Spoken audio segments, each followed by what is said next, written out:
Hi hello ನಮಸ್ಕಾರ ಎಲ್ರಿಗೂ ಹೇಗಿದ್ದೀರಾ? ಎಲ್ಲ ಚೆನ್ನಾಗಿದ್ದೀರಾ? ನಾನು ನಿಮ್ಮ Sanjay. Welcome to my YouTube channel. ಇದು ನನ್ನ ಫುಡ್ ಬ್ಲಾಗ್ ಆಗಿರುತ್ತೆ ನಾನು ಮಾಡ್ತಿರೋದು. ಏನಪ್ಪ ಅಂದರೆ ಇವತ್ತು ಬೆಳಗ್ಗೆ ನಮ್ಮ ಮನೆಗೆ ಹಾಲು ಕೊಡೋರು ಅವ್ರ ಮನೆಗೆ ಆಕಳು ಕರ ಹಾಕಿದೆ ಅಂದ್ಬಿಟ್ಟು ಗಿಣ್ಣದ ಹಾಲು ಕೊಟ್ಟಿದ್ದಾರೆ. ಅದನ್ನು ಇವಾಗ ಗಿಣ್ಣದ ಹಾಲಲ್ಲಿ ಗಿಣ್ಣು ಮಾಡೋಣ ಅಂತ ಹೊರಟಿದ್ದಾರೆ ಮನೆಗೆ. ಯಾವ ಥರ ಮಾಡ್ತಾರೆ, ಹೇಗಿರುತ್ತೆ, ಏನು ಕತೆ ಅಂತ ನಿಮಗೆ ತಿಳಿಸ್ಕೊಡ್ತೀನಿ. ಬನ್ನಿ, ಇವತ್ತಿನ ಬ್ಲಾಗ್ ಇದೇನೆ.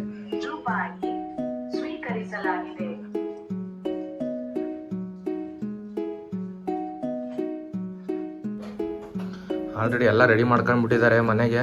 ಯಾವ್ಯಾವ ಥರ ಮಾಡೋದು ಏನು ಅಂತ ಇವಾಗ ಕೇಳೋಣ ಬರ್ರಿ. ಎಲ್ಲ ರೆಡಿ ಇದೆಯಾ? ಏನೇನು ಹಾಕ್ತೀಯ, ಏನು ಸಮಾಚಾರ, ಏನೇನು ಅಂತ ಹೇಳ್ಬಿಡು. ಆಯ್ತು ನೋಡಪ್ಪ, ಫಸ್ಟು ಒಂದು ಕುಕ್ಕರಿಗೆ ನೀರು ಹಾಕಬೇಕು, ಆಮೇಲೆ ಅದಕ್ಕೆ ಒಂದು ಪ್ಲೇಟ್ ಇಡಬೇಕು, ಆಮೇಲೆ ಒಂದು ಪಾತ್ರೆ ಇಟ್ಬಿಟ್ಟು ನಾವು ತಗೊಳ್ತಿರೋದು ಹಾಲಲ್ಲಿ 1 ಲೀಟ್ರ್ ಹಾಲು ತಗೊಳ್ತಿದ್ದೀವಿ.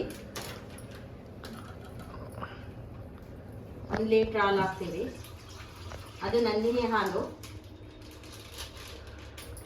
ಅದು 3 ದಿವಸದ ಒಳಗಡೆ ಆಗಿದ್ರೆ ಗೀಬಿನ ಹಾಲು ಗಟ್ಟಿ ಬರುತ್ತದೆ. ಅದಕ್ಕೂ ಮೇಲ್ಪಟ್ಟು 3 ದಿನ ಆಗಿದ್ರೆ ಅದು ಒಂದು ಸ್ವಲ್ಪ ನೀರು ಬರುತ್ತದೆ, ಗಿಣ್ಣು. ಈಗ ಇದಕ್ಕೆ 1 ಲೀಟ್ರ್ ಹಾಲಿಗೆ ಇದು ಗಟ್ಟಿ ಗಿಣ್ಣು ಆಗಿರೋದ್ರಿಂದ ಇದಕ್ಕೆ ಸ್ವಲ್ಪ ನಾವು 2.5 ಅಚ್ಚು ಬೆಲ್ಲ ತೊಗೊಂಡಿದ್ದೀನಿ. ಅದನ್ನು ಒಂದು ಸ್ವಲ್ಪ ನೀರು ಹಾಕ್ಬಿಟ್ಟು ಬಿಸಿ ಮಾಡ್ಕೊಂಡು ಕರಗಿಸಿ ಹಾಕಬೇಕು. ಏಕೆಂದರೆ ಅದರಲ್ಲಿ ಸ್ವಲ್ಪ ಕಲ್ಲು ಇರುತ್ತಲ್ಲ, ಅದಕ್ಕೋಸ್ಕರ. ನಾವು ಇದು ಗಟ್ಟಿ ಗಿಣ್ಣು ತಗೊಂಡಿರೋದ್ರಿಂದ ನಮಗೆ ಎಷ್ಟಾದ್ರೂ ಹಾಲು ಹಾಕ್ಬೋದು. 1 ಲೀಟ್ರ್ 1.5 ಲೀಟ್ರ್ ಅಷ್ಟೂ ಹಾಕ್ಬೋದು. ಅದಕ್ಕೆ ನಾವು 2 ಕಪ್ ಹಾಲಿದೆ, ಅದರಲ್ಲಿ ನಾವು 1 ಕಪ್ ಮಾತ್ರ ಸೋಸ್ಕೊಂಡ್ಬಿಟ್ಟು ಹಾಕ್ತಿದ್ದೀನಿ. ಯಾಕಂದರೆ ಇದು ಗಲೀಜಿರುತ್ತಲ್ಲ, ಹಂಗಾಗಿ ಒಂದು ಸ್ವಲ್ಪ ಸೋಸ್ಬಿಟ್ಟು ಹಾಕಬೇಕು. ಇದು ಮತ್ತು ನೆಕ್ಸ್ಟು ಇನ್ನೊಂದು ಟೈಮು ಮಾಡ್ಬೋದು. 2 ಕಪ್ ಹಾಲಿರೋದ್ರಿಂದ 1 ಕಪ್ ಅಷ್ಟೇ ಹಾಕಿದ್ದೀನಿ. ಇನ್ನೊಂದು ಕಪ್ಪು ಹಾಗೆ ಇಟ್ಟಿರ್ತೀವಿ, ಮತ್ತು ನಾಳೆ ಬಿಟ್ಟು ಇನ್ನೊಂದು ದಿವಸ ಮಾಡ್ಕೋಬೋದು. ಇದು ಗೀಬಿನ ಹಾಲನ್ನ ಸೋಸಿದ್ದೀನಿ, ಇದಕ್ಕೆ ಹಾಕಬೇಕು. ಇವಾಗ ಹಾಕಿರೋದು ಎಷ್ಟು? 1 ಲೋಟನ ನೀನು? ಇದು ದೊಡ್ಡ ಈ ಕಪ್ಪಿಂದ 1 ಅಳತೆ. ನೀರು ಕುಡಿಯಲ್ಲ ಕಪ್ಪಲ್ಲಿ ಹಾಕ್ಬೇಕಾ? ನೀರು ಕುಡಿಯೋ ಕಪ್ಪಲ್ಲಿ 1 ಕಪ್ ಹಾಕ್ಬೇಕು. ಆಮೇಲೆ ಇದಕ್ಕೆ 1 ಲೀಟ್ರ್ ಹಾಲು ಹಾಕಿದೀನಿ. ಇದಕ್ಕೆ 1/4 kg ಬೆಲ್ಲ ಇಡಿಸುತ್ತೆ. 1/4 kg ಬೆಲ್ಲನ ಒಂದ್ ಸ್ವಲ್ಪ ನೀರ್ ಹಾಕಿ ಕರಗಾಕ್ಬಿಟ್ಟಿದೀನಿ. ಅದಾದ್ಮೇಲೆ ಅದನ್ನ ಸೋಸ್ಕೋಬೇಕು. ನೋಡಿ, ಇವಾಗ ಏನ್ ನೀವು ನೋಡ್ತಿದ್ದೀರಲ್ಲ, ಇದು ಬೆಲ್ಲ 1/4 kg ಬೆಲ್ಲದ್ದು ನೀರ್ ಹಾಕ್ಬಿಟ್ಟು ಅದನ್ನ ಪಾಕ ತರ ಮಾಡ್ಕೊಂಡಿರೋದು, ಲೈಟಾಗಿ ಕರಗಿಸ್ತಿರೋದು ಅಷ್ಟೇನೆ. ಆ ಕರಗಿಸಿರೋದನ್ನ ಏನ್ ಮಾಡ್ಬೇಕು ಇವಾಗ ಅಂದ್ರೆ ಇದ್ರ ಹಾಲಲ್ಲಿ ಹಾಕ್ತಾರೆ ಅನ್ಸುತ್ತೆ. ಈಗ ಇದಕ್ಕೆ ನಾವು ಕಲ್ಲಿರುತ್ತಲ್ಲ ಒಂದೊಂದು ಬೆಲ್ಲ, ಅದಕ್ಕೋಸ್ಕರ ಈ ತರ ಕರಗಿಸ್ಬಿಟ್ಟು ಹಾಕ್ತಿದೀವಿ.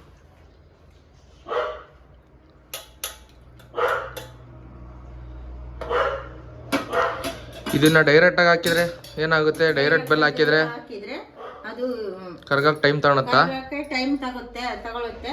ಮತ್ತೆ ಜಲ್ದಿ ಕಲ್ಲಿರುತ್ತಲ್ಲ, ಅದು ಗೊತ್ತಾಗಲ್ಲ, ತಿನ್ನಕರ ಕಲ್ಲೆಲ್ಲ ಸಿಗುತ್ತೆ. ಇದಕ್ಕೆ ಎಲ್ಲ ಆದ್ಮೇಲೆ ಇದನ್ನ ಒಂದ್ಸತ ಹಿಂಗೆ ಕೈ ಆಡಬೇಕು. ಅದು ಬೆಲ್ಲ, ಆವಾಲು, ಗೀಬಿನ ಹಾಲು, ಈ ಒಳ್ಳೆ ಹಾಲು ಎಲ್ಲ ಸೇರ್ಬಿಟ್ಟು ಕರಗ್ತದೆ. ಇದೆಲ್ಲ ಆದ್ಮೇಲೆ ಇದಕ್ಕೆ ಏಲಕ್ಕಿ ಪುಡಿ ಹಾಕ್ಬೇಕು. ಏನೇನು ಹಾಕಿದ್ದೀರಾ ಇದರಲ್ಲಿ? ಏಲಕ್ಕಿ, ಸಕ್ಕರೆ ಹಾಕಿ ಪುಡಿ ಮಾಡ್ಕೊಂಡಿದೀವಿ. ಇದಿಷ್ಟು ಹಾಕೋದು ಅಷ್ಟೇ. ಎಷ್ಟು ತಗೋಬೇಕು ಏಲಕ್ಕಿನ? ಏಲಕ್ಕಿ 3 ರಿಂದ 4 ಆದ್ರೆ ಸಾಲಕು. ಇದನ್ನ ಹಾಕಿ ಕೈ ಆಡ್ಬಿಟ್ಟು ಇದನ್ನ 1/4 ಗಂಟೆಯಿಂದ 20 ನಿಮಿಷದ ತನಕ ಬೇಯಿಸ್ಬೇಕು. ವಿಜಲ್ ಹಾಕ್ಬೇಕಾ ಹಾಕ್ಬಾರ್ದಾ? ವಿಜಲ್ ಹಾಕ್ಬಿಟ್ಟು ಕೂಗಿಸ್ಬೇಕು. ಇದಕ್ಕೆ 1 ಲೋಟ ಮುಚ್ಚಬೇಕು ಅಷ್ಟೇ. ಈ ತರ ಕುಕ್ಕರ್ ಈ ತರ ಮುಚ್ಚಿಬಿಟ್ಟು ಇದಕ್ಕೆ 1 ಗ್ಲಾಸ್ ಮುಚ್ಚಬೇಕು ಅಷ್ಟೇನಾ? ಇಷ್ಟು ಮಾಡಿ ಗ್ಯಾಸ್ ಹಚ್ಬಿಟ್ಟು 1/4 ಗಂಟೆ ಅಥವಾ 20 ನಿಮಿಷ ಬೇಯಿಸಿದ್ರೆ ನಿಮಗೆ ಗಿಣ್ಣ ರೆಡಿ ಆಗುತ್ತೆ. ಇವಾಗ ಇದನ್ನ ಆದ ತಕ್ಷಣ ಎಷ್ಟೋ ತನಕ ಬಿಟ್ಟು ತಿನ್ಬೇಕು ಅಂತ ಹೇಳ್ಬಿಡು. ಇದು ನಿಮಗೆ ಅರ್ಜೆಂಟಾಗಿ ಬೇಕು ಅಂತ ಅಂದರೆ ಒಂದು ಬೌಲಲ್ಲಿ ನೀರು ಹಾಕ್ಬಿಟ್ಟು ತಣ್ಣಗೆ ಮಾಡೋಕ್ಕಿಟ್ಟು 1/4 ಗಂಟೆ 10 ನಿಮಿಷ ಬಿಟ್ಟ ಮೇಲೆ ತಿನ್ಬೋದು. ಅಥವಾ ನಿಮಗೆ ಬೆಳಗ್ಗೆ ತಣ್ಣಂದು ಕೂಲ್ಡ್ ತಿನ್ನಬೇಕು ಅಂದರೆ ರಾತ್ರಿ ಮಾಡಿ ಫ್ರಿಜ್ಜಲ್ಲಿಟ್ಟು ಬೆಳಗ್ಗೆ ಎದ್ದು ಮೇಲೆ ತಿಂದರೆ ಅದು ಪೀಸ್ ಥರ ಚೆನ್ನಾಗಿ ಬರುತ್ತೆ, ಕೂಲ್ಡ್ ಕೇಕ್ ಥರ ಆಗುತ್ತೆ. ಓಕೆ, ಫಿನಿಶಿಂಗ್ ಯಾವ ಥರ ಬಂದಿದೆ ಅಂತ ನೀವೇ ನೋಡ್ರಿ. ಕಟ್ ಮಾಡ್ತಾ ಇದ್ದಾರೆ, ಕೇಕ್ ಥರ ಬಂದೈತೆ, ಸಖತ್ತಾಗಿದೆ. ನಾನಂತೂ ವೆಯ್ಟಿಂಗ್ ಮಾಡ್ತಾಯಿದ್ದೀನಿ ತಿನ್ನೋಕ್ಕೆ. ಓಕೆ, ನೀವು ಮಾಡ್ಕೊಳ್ರಿ ಮನೇಲಿ, ಚೆನ್ನಾಗಿರುತ್ತೆ ಅಂತ ಹೇಳ್ತಾ ಈ ವಿಡಿಯೋನ ಇಲ್ಲಿಗೆ ಮುಗಿಸ್ತಾ ಇದ್ದೀನಿ. ಮತ್ತೆ ಇನ್ನೊಂದು ವಿಡಿಯೋದಲ್ಲಿ ಮತ್ತೆ ಬರ್ತೀನಿ. ಅಲ್ಲಿವರೆಗೂ ಟೇಕ್ ಕೇರ್, ಬಾಯ್.